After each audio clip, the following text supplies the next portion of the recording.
I'll guide you through how to block spam calls on Android without downloading sketchy apps or having to answer every unknown number. If you're looking to put an end to annoying robocalls or you want to prevent scams from reaching you, and so you need to learn how to block spam calls on Android, then this tutorial will walk you through the complete steps. If you're ready, hit the like button. Let's get started. The easiest and most effective way to start blocking spam is by using the powerful built-in features in your phone. To begin, open your phone app and tap the three dots in the top corner. Go to Settings and find the option for Caller ID and Spam Protection.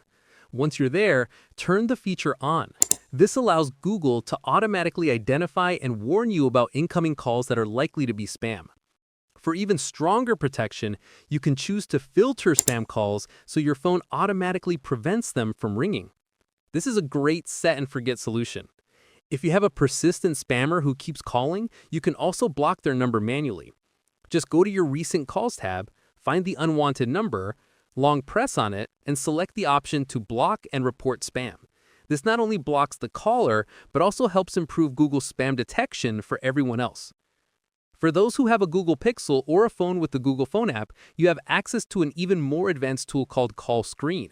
This feature lets Google Assistant answer incoming calls for you and provide a real-time transcript of what the caller is saying.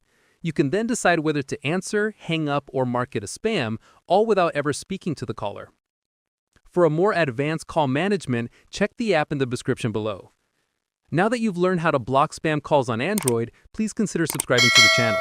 If you have any questions, comment below and I'll respond. Click this card to explore more Android video tutorials. Thanks for watching.